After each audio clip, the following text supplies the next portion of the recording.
या अपने स्वयं के टोकन्स या अपने एनएफटी टोकन्स जारी करना चाहते हैं, और हमारे पास व्यवसाय खातों के अंदर क्या क्या होगा। एक सामान्य कॉन्ट्रैक्ट, स्मार्ट कॉन्ट्रैक्ट होगा, स्मार्ट अनुबंध होगा, और जैसे ही उनका व्यवसायिक अकाउंट खुल जाएगा तो उनके पास एक टोकन होगा और एक सार्वभौमिक यूनिवर्सल कॉन्ट्रैक्ट होगा, स्मार्ट कॉन्ट्रैक्ट होगा, और इसके अंदर यहाँ पर वो चाहे जितने भी सिक्के हैं वो जारी कर पाएंगे। और जो कंपनियां जो चाहती हैं कि उनको उनको सही तरीके से एक कानूनी मार्गदर्शन मिले, तो जब वो व्यवसायिक खाता खोलेंगे तो उसके बाद उनको टोकन्स जारी करने के लिए टोकनॉमिक्स का चयन करना होगा। और जब वो हमारे यूनिटेक्स एक्सचेंज में जाएंगे तो ये जो मार्गदर्शन है उनको वहां पर दिया जाएगा, और इसके लिए इस व्यवसाय को एक फीस देनी होगी।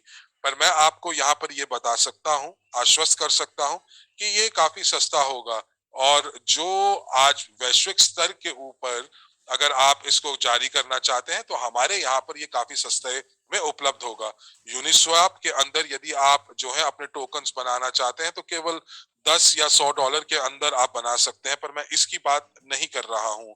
मैं यहाँ पर बात कर रहा हूँ बहुत अलग तरीके से, जहाँ पर लोग जो हैं यहाँ पर बहुत गलत तरीके से इन टोकन्स को जारी करते हैं। लेकिन मैं यहाँ पर व्यवसाय की बात कर रहा हूँ जो कि कानून के दायरे में रहकर कार्य करती हैं।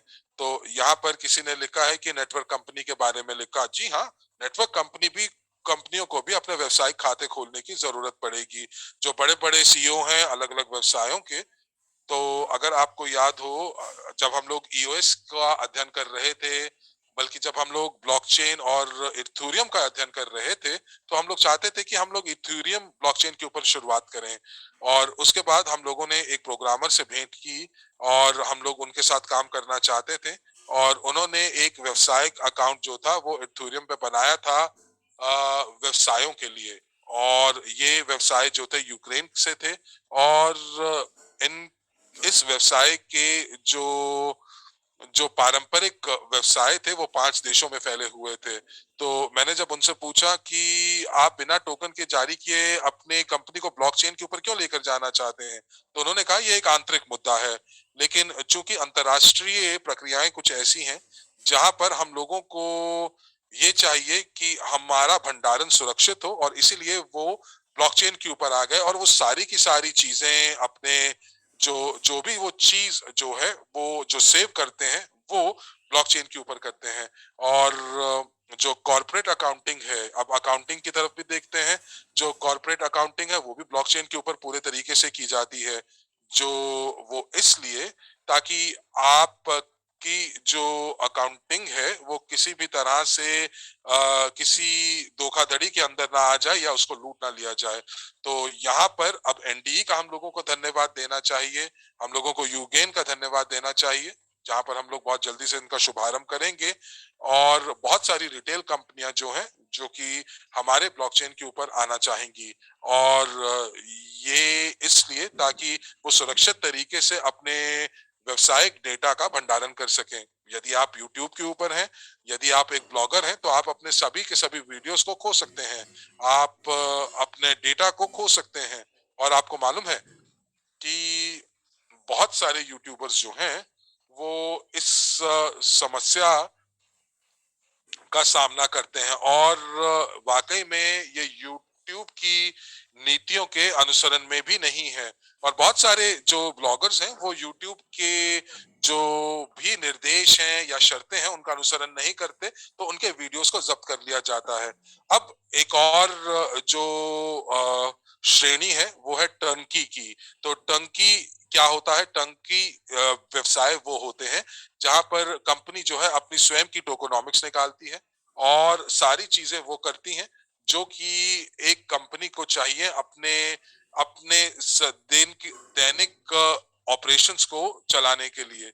और यहाँ पर अगर व्यवसाय को उस समय टोकन्स की जरूरत पड़ती है, और हर एक टोकन का जो जारी करने का जो प्रभार है वो वो $1000 के बराबर होगा। अब हमारे लिए इसका और क्या फायदा है? पहला कि बहुत सारा व्यवसायिक जो व्यावसायिक खाते हैं वो हमारे साथ जुड़ेंगे और वो अपने टोकन्स जो है वो जारी कर सकते हैं और हम लोग जो ब्लॉकचेन के ऊपर है तो हम लोग एक समुदाय के रूप में इससे फायदा उठा सकते हैं। हम लोग एक अनन्य मौका है जो हमारे पास आ रहा है जहां पर हम लोग सीआरयू और यूएनटीबी का जो इस्तेमाल है वो व्यावसायिक अकाउंट्स के लिए कर सकते हैं और उस प्रकार हम लोग लोगों को या व्यवसायों को सबसे बढ़िया प्रस्ताव देंगे क्योंकि हमारी ब्लॉकचेन इस समय सबसे सस्ती है।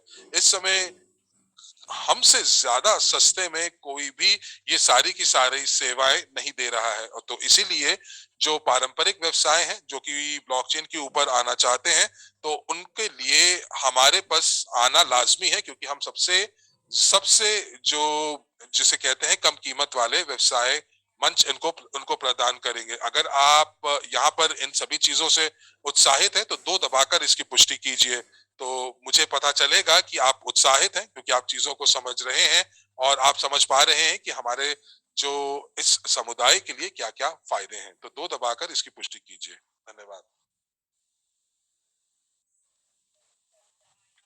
तो यहाँ पर किसी कोई लिख रहा है कि मुझे वाकई कुछ समझ नहीं आया है।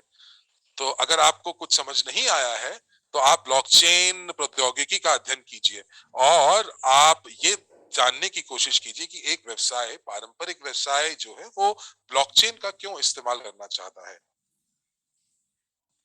तो चलिए आइए आगे चलते हैं और अगली स्लाइड के ऊपर जाते हैं और यहाँ पर हम लोग नोड होल्डर्स के लिए एक प्रतियोगिताएं लेकर आ रहे हैं। बहुत सारे लोग हमारे समुदाय के अंदर हैं जो कि और यहाँ पर वो हमसे अक्सर ये प्रश्न पूछा करते थे कि नोड्स के कब वो धारक बनेंगे। तो मैं आपको एक बार फिर दोहरा दूं कि 21 नोड जो हैं वो हम लोग बनाएंगे और अगले हफ्ते हम लोग एक घोषणा करेंगे कि आपके पास मौका होगा कि आप नोड